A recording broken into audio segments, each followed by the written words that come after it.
एक राजा था, उसकी दो रानियां थी। बड़ी रानी की संतान नहीं थी, छोटी रानी के पुत्र था। राजा छोटी रानी और राजकुमार को बहुत प्यार करता था। बड़ी रानी छोटी रानी से ईर्ष्या करने लगी। बड़ी रानी राजकुमार के प्राण हर लेना चाहती थी। एक दिन राजकुमार खेलता खेलता बड़ी रानी के चोक में चला गया। बड़ी रानी ने राजकुमार के गले में एक कला सांप डाल दिया। छोटी रानी दशामाता का व्रत करती थी। राजकुमार दशामाता का ही दिया हुआ था। दशामाता की कृपा से राजकुमार के गले में सांप बिना नुकसान पहुंचाए चला गया। दूसरे दिन बड़ी रानी ने लड्डुओं में जहर मिलाकर राजकुमार को खाने के लिए दिए। राजकुमार जैसे ही लड्डू खाने लगा तो दशामाता एक दासी का रूप धारण कर आई और राजकुमार के हाथ से लड्डू छीन लिए।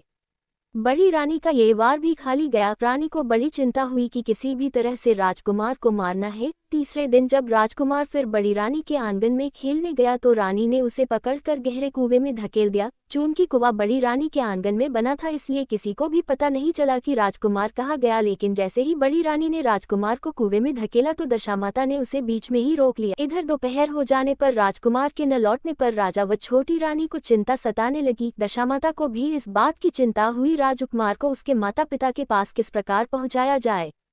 राजकुमार को तलाश करने वाले कर्मचारी निराश होकर बैठ गए। राजा व छोटी रानी पुत्र शोक में रोने लगे। तब दशामाता ने भिखारी का रूप धारण किया और राजकुमार को गले से लगाए राजद्वार पर पहुंची।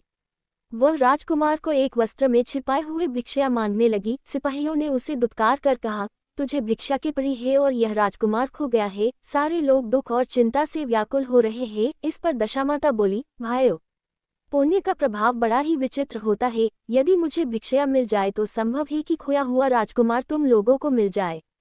ये कहकर वह देहरी पर पैर रखने लगी। सिपाहियों ने उन्हें आगे बढ़ने से रोका। उसी समय दशामाता ने बालक का पैर वस्त्र से बाहर कर दिया। सिपाहियों ने समझा कि कुंवर उसके हाथों में है, इसलिए उसे अंदर जाने दिया। दशामाता कुंवर को लिए हुए भीतर चली गई। उसने राजकुमार को चौक में छोड़ दिया और वापस चली गई। परंतु रानी ने दशामाता रूपी भिखारिन को देख लिया था। उसने कहा कि खड़ी रहो, और कौन हो तुम?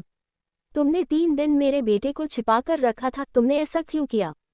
तुम्हें मेरे इस प्रश्न का उत्तर देना होगा। दशामाता उसी समय ठहर गई। उन्होंने बताया कि मैं तुम्हारे पुत्र की चोरी करने वाली नहीं हूँ, मैं तो तुम्हारी आराध्या देवी दशामाता हूँ। मैं तुम्हें सचेत करने आई हूँ कि बड़ी रानी तुमसे ईर्ष्या रखती है। वह तुम्हारे पुत्र के प्राण हर लेना चाहती है। एक बार उसने तुम्हारे पुत्र के गले में काला सांप डाला था, जिसे मैंने भगाया। दूसरे बार उसने इसे विष के लड्डू खाने को दिए थे, जिन्हें मैंने उसके हाथों से छीन लिए थे। इस बार उसने राजकुमार को अपने आंगन के कुएं में धकेल दिया था और मैंने इस बीच में ही रोककर रक्षा की। इस समय मैं भिखारिन के वेश में तुम्हें सचेत करने आई हूँ। ये सुनकर छोटी रानी दशामाता के पैरों में गिरकर क्षमा मांगने लगी।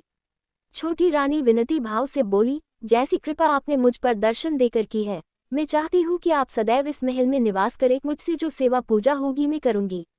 इस पर दशामाता बोली कि मैं किसी घर में नहीं रहती। जो श्रद्धापूर्वक मेरा ध्यान स्मरण करता है, मैं उसी के हृदय में निवास करती हूँ। मैंने तुम्हें साक्षात दर्शन दिए हैं, इसलिए तुम सुहागिनों को बुलाकर उन्हें यथाविधि आदर सत्कार के साथ भोजन कराओ और नगर में ढिंडोरा पिटवा दो कि सभी लोग मेरा डोरा ले और व्रत करें।